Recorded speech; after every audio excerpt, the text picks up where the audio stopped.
te whei au ki Te Ao Mārama. Ko te tohu Paetae Pūmau I tohua kia Ahorangi Tākuta Whatarangi Winiata, rāua ko Tā Hirini Moko Mead I te pōtohutanga o ngā mata o te ariki tāwhiri mātea.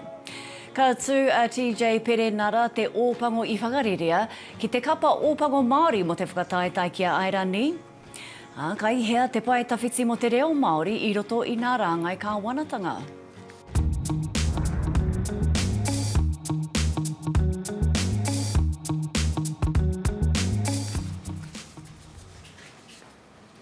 E te nā kauiti, e te nā kaupono, rarau mai ki Te Ao Mārama.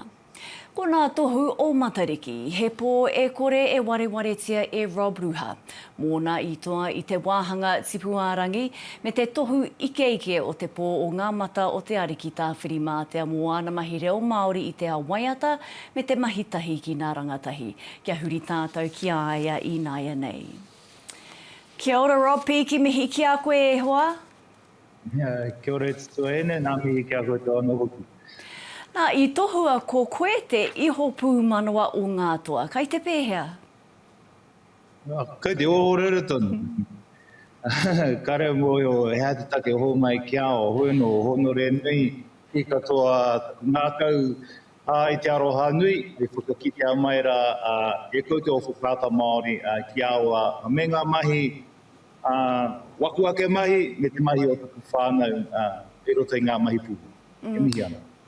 Nā, I te pōtohutanga ina pōna, I kōrero koe mo te puapuatanga me te mana o te waiata ki te Māori. Tēnā whakamārama mai? No mai rā no tērā, mai rā no tērā. I nā hei pū he kaupapa ki runga I ngā iwi, ka tahuri atu ngā iwi ki o rātou kaiti tō waiata. Ana hei whakapāho atu.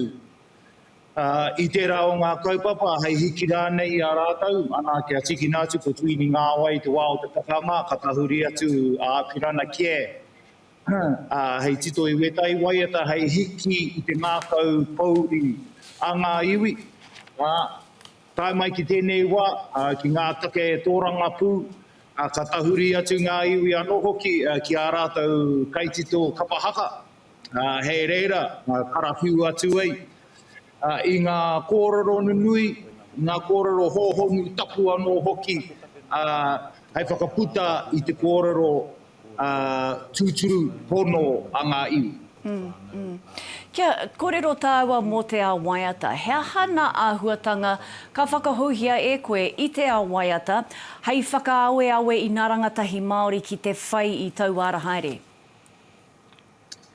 Ki aua nei, waku mahi e hara I te mahi hou. No te me, kai te whai au I te tauira a ngā mātua tīpuna ki aua. Ana, kia reka ki te taringa, kia reka ki te ngākau, kia reka anō hoki ki te hine ngaro. Koina nā kōrero I hō mai hia e rikirangi gauge ki aua, koina nā kōrero I tuku I hō mai a tuini ngāwai a te krauara, a wirimu kere kia mātou hueno, a ngā kōrāwa ko pia mea he pērā anō hoki. Nā reira, koina tāku ki ngā rangatahi o e neira, kia pērā, kia reka ki te ngākau, kia wana te tupu, kia ki katoa I te wairua me te hinengaro Māori, me ngā kaupapa anō hoki ka ahu tōtika mai I te one matua o ngā whakaaro Māori.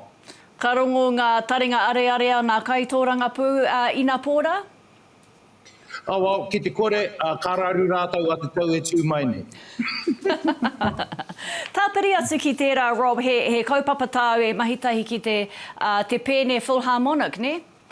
Ai, Auckland Philharmonic Orchestra, kei te mahitahi mātou, nā reira, ono te kaumā rua pēr o rātau, a wahau me taku pēne, waku hoa kai waiata pēne I te perewī hongi nei, ia whenua patu ai, ia Māli Sola, ia Kāterama, kei te piri mai e hoki a Kāhao, ko tā mātou mahi, he mahi tahi, hei whakanui I a Matariki. Nā reira, e te iwi haramai hoko mai ngā tīkiti. Rob, ai, tēnā hoa atu I ngā tīkiti. Rob, nā mihi anō ki a koe e hoa, me te tohu iho pūmanawa. Tēnā koe.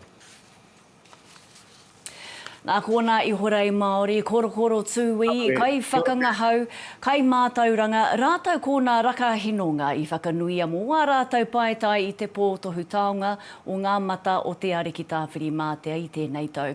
Koe nei te tua ono o tēnei tūhuihuinga a whakaata Māori e tipako nei i te hunga whakaaweawe. He whakamihi i te kuranui me te kuraroa.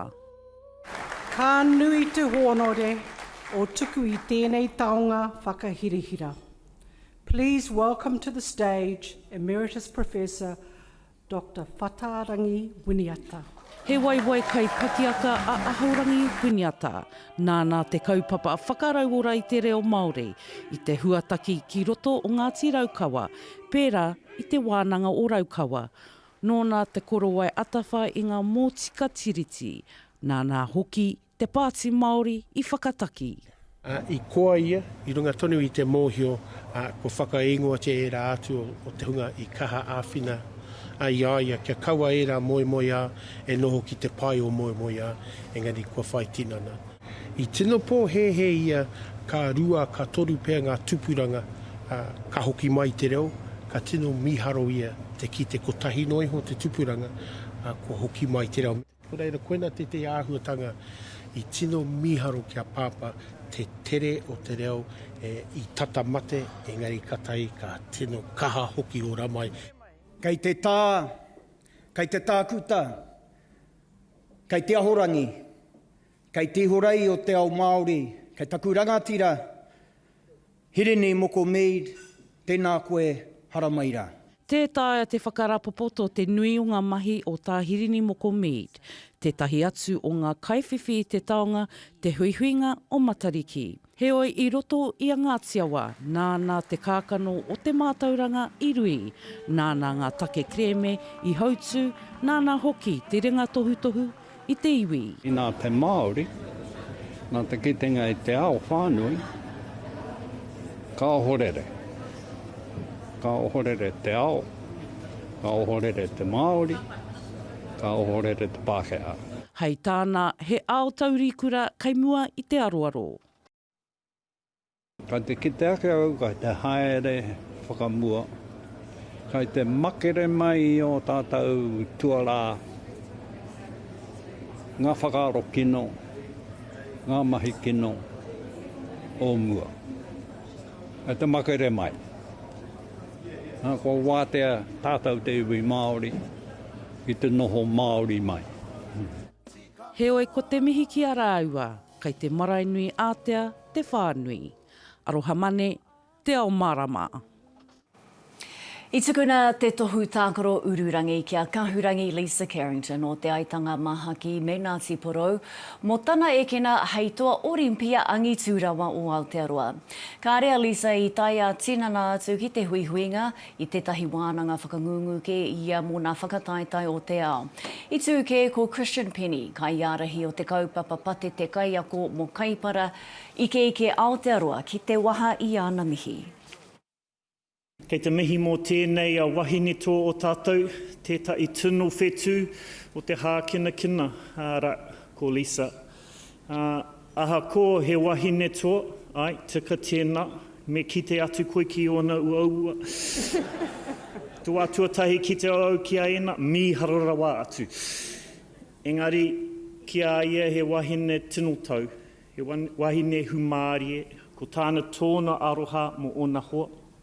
He nui ona aroha mō tāna tikanga Māori, ka awhi ia ki tōna tima, ki te mahi pērā kia mātou, te iwi Māori, ki te tautoko i tēnā kaupapa. He maha nā tāngata ka whakanuia ki nā tohu o Matariki, mātauranga mai, pakihi mai, auaha mai, tai atu ki nā paenga e puta mai ana ki ngā hapori. Kai atu mamau harawira nā kōrero o mō ngā tua hangata me nā tua wahine o te pō. Aha koa te pīataata me te kōreko o te pōtuku tohu. Ka rere atu ngā mihi a te toa taki tahi ki tōna taki tini. It's very emotional, very proud to accept this on behalf of our community for an amazing community effort. Nā tīna ngata me manaaki matakāwa o te tairāwhiti i toa i te tohu mahi hapori o Matariki. Mua rātau mahi ki te āwhina i a Ngāti Porou, te wā o te uruta. We were checkpointers to begin with. We started off when COVID first arrived, starting up checkpoints and also looking after our whānau during lockdowns. It then grew into looking after our whānau once COVID arrived. Ki te wāhanga o Waiti, i tukuna kia tākuta Chris Tooley o te puna ora o Mātātua, mo te rongo mai whiti o ārātau mahi i te wā o te uruta.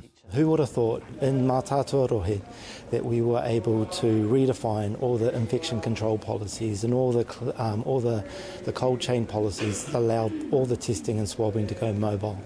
Once we got across that line, then we could take the whole whānau order integrated platform all to the isolated townships around the region, and it just proved invaluable. Ka whakawhiwhia kia Marcus Akuhata Brown te tohu o tipua ānuku, mo ana mahi ki te rāngai mā tauranga I roto I ngā toru te kautau. Ko te ako me te whakawhanaketanga o te taiohi e tūraru ana me rā kotaka ki te he, te ronga nui o taua mahi. Me whai tātou I ngā mātauranga, I ngā māramatanga tuku iho mai rātou o wā tātou tipuna Māori, whakaaro Māori. Me utonu tātou ki te rā tumo mō mātauranga tuku iho. Ko Kale Pano ho tētahi o ngā kaihanga o te kamupene K&J Growth, nā I riro iaia te tohu o Waiti, mo te mahi pakihi me te auaha. Nā Kale te kaupapa o Digital Boost I Uataki, he tikanga whakangungu matihiko mā ngā pakihi. The part that I think I'm the most proud of is being involved with Digital Boost here in New Zealand and what we're doing around Aotearoa. The part that we've loved and done is we've helped 47,000 small businesses in New Zealand join that platform, from helping Māori through to rural businesses, and it's been a huge impact for how we actually work as a country and how we sell and bring our economy online. Me ki kua pura e nei whetū I te tuarangi o Angitu. Tumo mao harawira. Te Ao Mārama. Ko he Mikele o Ngāti Maniapoto, Ngāti Tahu Ngāti Whāua, te kaiwhiwhi I te tohu reo Māori Waipunarangi. Ko ia te kai huahua o te kaupapa a Māori Fraser Day.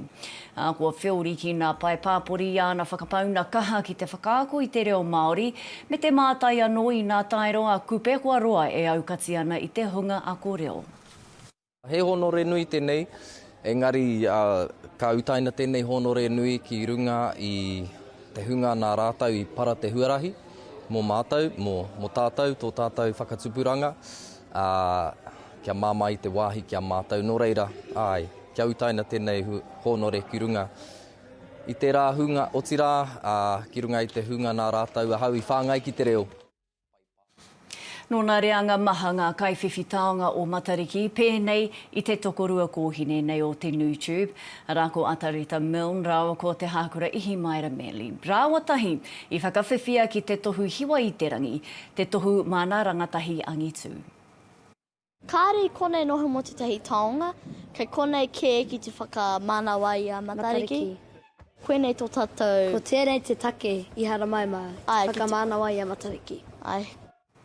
Kai tua ki nā whakataeranga ka tū a TJ Perenara te ōpango I whakarerea ki te kapa Ōpango Māori mo te whakataetae kia Airani.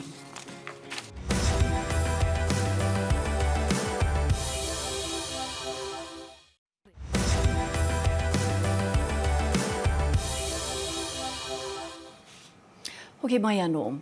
Kua nui rawa te whakamahinga o te reo Māori hei whakakākahui nā mahi a te kāwanatanga, wai hoki katoa te reo I tēnei āhuatanga. Engari, hei tā te pūrongo a whasitiri te wake, I huri atu tētahi minita o te rūnanga whaeti o te kāwanatanga, ki ngā pai pāpori me te ki, kāre ia mo te paku whakai, kia haihaitia te reo e nā tari kāwanatanga. Ripoa tātū, ripoa tamai, kaupapa here noki, kua hora te reo Māori. Engari e whakapono ana Minita Mārama Davidson me tika tā ngā tari kāwanatanga whakamahi I te reo. One of the big risks of using te reo without having an authentic tiriti relationship is that we might eventually end up thinking that, we'll just use te reo Māori and everything's sorted.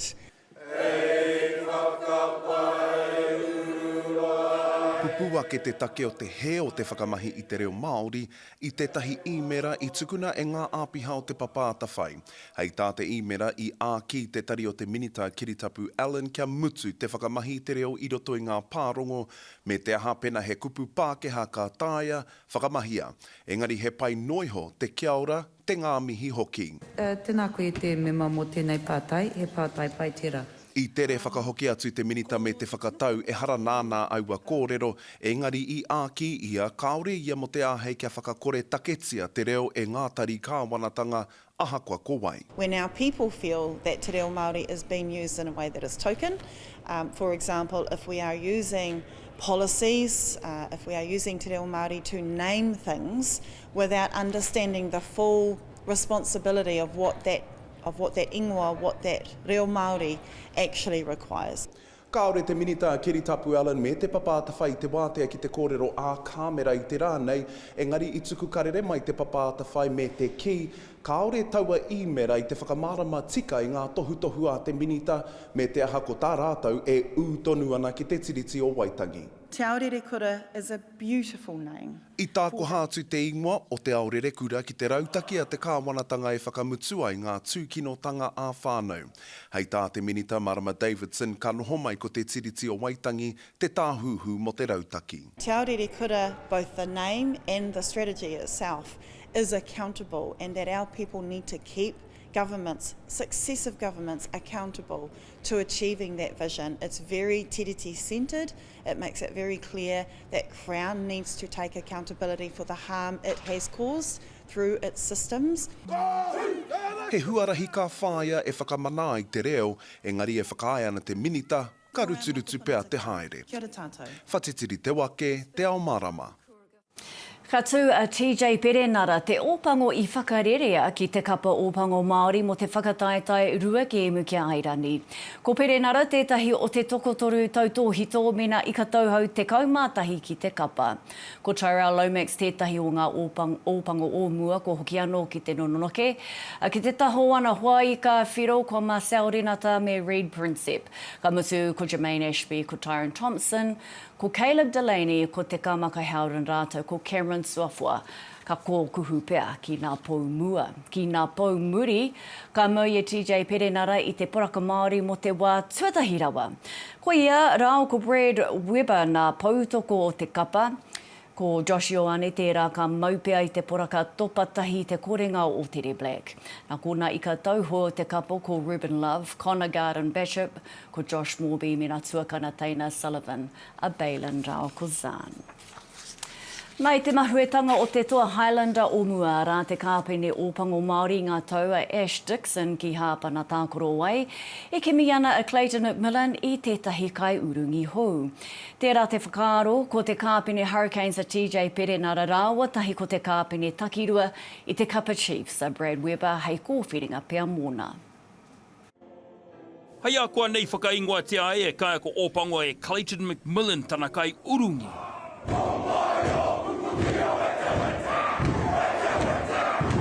Me te aha e rongo ana iei te a maimai. Te ahua nei ko te tokarua kei a matamata ngutu, ko ngā tino hawhe pēke, o te kapa ko TJ Perenara, rāua ko Brad Weber. A lot of our leadership spine from last year, Ash Dixon, Ōtere Black, Whetu Kamo Douglas, those guys have taken up opportunities overseas and it's always sad to see them go. But it opens the door for new talent to come in and really happy that we can do that for people. I puta TJ Perenara I te kapa mato te motu, me te Ahorangi Tākuta Whatarangi e mihi ana o na pūkenga e McMillan me te aha, he iho pū mana wa ka whakamau I te poraka Māori o te wātuatahi. Some of those guys, like I rate Ash up there as one of the best leaders that I've been able to work with, and the other guys were very similar. So, we'll feel their loss, but it is mitigated somewhat by the injection of some really experienced halfbacks. E haurua o te kapa he tore kai huruhuru, ko tetehi o rātou ko te pauwahone a Josh Morby, uri no ngā timania poto. I was rung on Monday, told that I was going to be a part of the squad, and there was a few fist pumps in there. I was stoked, man. I was, get the opportunity to represent my whānau and my culture. It's special. Ko kōwhiri anō e rā me ka poe hipi o Ngāti Whakaue ki te kapa Māori. Talking to Mum and Dad when I told them, they couldn't have been more proud. Whether it's, no matter what team I'm playing for, they're always proud, but to give them this news, they were over the moon and so happy for me, and just making them proud. Ko rāua tahi tēnei e kimi ana I te kai urungi hei arahi te kapa, ko tōna keo ngā I te mura o te ahi, kia Airihi. Everybody's looking for trends in the game, and the upward trend of the Irish over the last 5 or 6 years makes you stand up and take notice. They're a team that are very structured. They strangle you a bit with their set piece. Ko te kai hautū mana nui tō rāua e kimi nei, he oi, tai hoake, kia kite ake, ko waia. Tāmati tiananga, Te Ao Mārama. Kia whakatātātou mo te wā poto, kai tua ke tonu ka kōrero ki tētahi o nā kai whakahaere o te kiriata whina.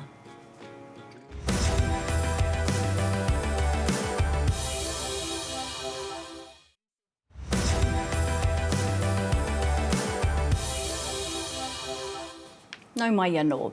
Hai te rua te kaumātoru o pipiri ka puta te kiriata o te wahine, nāna tēnei whenua I ārahi I te pōkai kaha ko whina. I tēnei kiriata, ka tiro hea te wāia ka hurangi whina kupa, me tana whawhati I ngā here I runa I te wahine, te whakawaha I ngā tikanga o te Māori, me te kimi utu I ngā whenua I muru. Hei kōrero I tēnei kaupapa kia huri tātou ki tētahi o ngā kai whakahaere, ko Tainui Stevens, tērā. Tēnā koe, Tainui, atu kai te wharepakitia koe I te tūtahi tāmaki makaurau nei? Ai, tēnā koe peata, ai, kei kone hoki mātou ki te wharepakitia. Kāre no te hunga kia tai mai, engari kei te whakaritea ngā ritenga kia haere pai te pō. Ka pai, nā, I noho koe ki te whānau o whina kia mārama pai ai koe ki te momo o tēnei māreikura I whakakanohitia rai o kiripua ki tokotoru I pēhea? Mo te noho, punta taha ki te noho me te whānau. Rangahau ai, whai kōrero ai, whai whakaro ai mo te kuira. Aha koe te nui o āna mahi. Ngā mea katoa o te iaia. Ko te mea nei ka mau tonu nei ki tō ngā kau, ko te aroha pū o ngā tamariki o hoepe, rāua, rātou ko hinerangi ko moka, te aroha pū ki tō rātou māma. Pērā hoki rā ngā mokopuna, te mea nui, haunga wana mehi katoa, ko te aroha o ngā mokopuna ki tō rātou nene.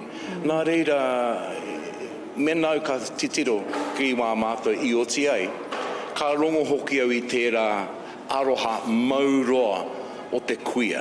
O te kuia nāna ngā tau maha I kite. O te rūruhi whaia he mōhio nōna ki ngā mahinga a te tangata. Haunga I ngā mea katoa kia au, ko te aroha mauroa te mea kua titi ihu nei ki tōku manawa. Tēnā kōrero mai mō ngā wero o te whakatinana I tētahi tangata pēnei a whina. Ka tahi rā te mahi nui tēne. I te mea hoki rā, ko noho tērā kui e wainga I a mātou tata atu, ko tahi rau tau. I riro ke I a mātou I te takiwā te ko tahi rau miniti, te whakarāpa poto mai te āhuatanga o tēnei wahinea. O na kōharatanga, tana āhua a tangata, wāna mahinga katoa. He mahi nui tēne. Nā reira I whāiti ai, nā tā mātou tirohanga kia ia a wahine nei, a tangata nei. Nā reira, tētahi mahi nui, te whakarāpa poto haere ai, ke tāia te matū o te kōrero. Tētahi anō, raruraru, āhua raruraru me ki. Ia mātou e mahi ana ngā āhuatanga mo te landmarsh I ngā whiti takau tau. Kei te mauru mahara pēr tātou. I aua wāra, e hari te mea ko te reo Māori te whainga nui, nā, ko te whenua ke. Nā te mea ko te whakahuatia o te kupu Māori I e rātou ko Māori. Ua mā ngā kiripua ki te whakahua Māori, tēnā I te kupu Māori. Nā re tērā tētahi raru wāhua raru nei mātou. Ua mā mea o naene te whakahua kino I tēnei kupu a tāhua nei kia tāua. Nā, i roto i te kiriata, i pō raru katoa whina i te mea i moe ia ki tana tāne tuarua, ne? I pēhea o whakaro mo tērā tainui? Mo te matango tana tāne, arohake ana. Arohake ana e rua wana tāne kua mate nei. Nā rere ka toko ake nei te pātai, me pēhe me pehe te wahinera e anga whakamua tonu ana me tērā mamai. Haunga, ko tāna aroha ki te kaupapa, ko tāna aroha ki te whenua, ki tāna iwi. He momo rangatira tēnei i ahu mai i te ao tahito. Nā reira, ko ai kei te mōhio ngā mea kei roto tonu iaia. Tērā te hi whakatauki o hokianga e mea ana mō tēnei me mo te rangatira. Ka mutu ko tāna whakamārama, ko etahi āhuatanga o tēnei me te rangatira, e kore tāia te whakaatu, e kore tāia te whakamārama. E engari anō rā ngā hua ka puta tonu mai ana. Tainui ko pau te wākia. Tāu e nari tēnā rawatu koe i wau nā whakamārama me tēnei kiriata. Tēnā koe tau. Nā ki nā tohua tāwhiri mātea i nāia nei, he rangi ka puapua ki kai tāia, mai te uru ka papuhi te hauki tāmaki makaurau. He rangi paki ki rotorua i tuatu i nā kapua pauri hai te ata, ka paki hoki ki Turananui a Kiwa, engari ki nā motu ka kōpata te ua hei te ahiahi. He ua kōpatapata hoki ki te raki o te whanganui a Tara. He rangi pai huarereke ki whakatū, he hau kiwi tai ki ka papuhi ki o tau tahi ara, he hau no ta weta tērā. Tonga mauru ke te ahu o te hau, ki tā hunaka timata i te tūhoitanga o te rā, ka marangai ki waihopai. A kāti, koe nā tā Te Ao Mārama i tēnei ahiahi, atu ia mātua katoa Te Ao Mārama, kia ai o kia Māori ori hoki te noho.